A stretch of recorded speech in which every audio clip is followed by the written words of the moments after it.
ताज्या बातम्यांसाठी ABP माझाला subscribe करा आणि बेल आयकॉन प्रेस करा।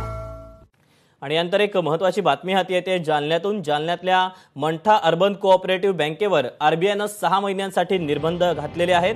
बँकेची आर्थिक स्थिती सुधारेपर्यंत हे निर्बंध लागू करण्यात आलेत। याबद्दलची अधिकची माहिती जाणून घेऊयात। रवी मुंडे आपल्या सोबत आहे। रवी, आणखी काय करण्यात हे निर्बंध घालण्याचे? दीपक, मंठा अर्बन कोऑपरेटिव्ह बँकेच्या एकूण जिल्ह्यात 4 शाखा आहेत। गेल्या काही दिवसापासून बँकेच्या अनेक व्यवहाराबाबत तक्रारी होत्या।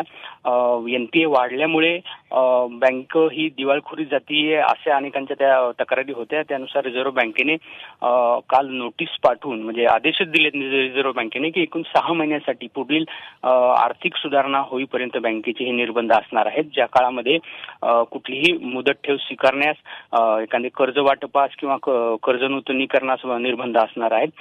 बँकेचा परवाना म्हणजे रद्द नाहीये, मात्र या काळामध्ये काही मर्यादित व्यवहारच फक्त खातेधारकांना करण्यात येणार आहेत। कुठलीही मुदत ठेव स्वीकारता येणार नाहीये। याशिवाय बँकेची जी मालमत्ता आहे तिची विक्री किंवा हस्तांतरण या काळात करता येणार नाही या 6 महिन्यासाठी। आणि जोपर्यंत यामध्ये काही सुधारणा होत नाही तोपर्यंत बँक ही सर्व आरबीआयचे याच्यावरती निर्बंध असणार आहेत।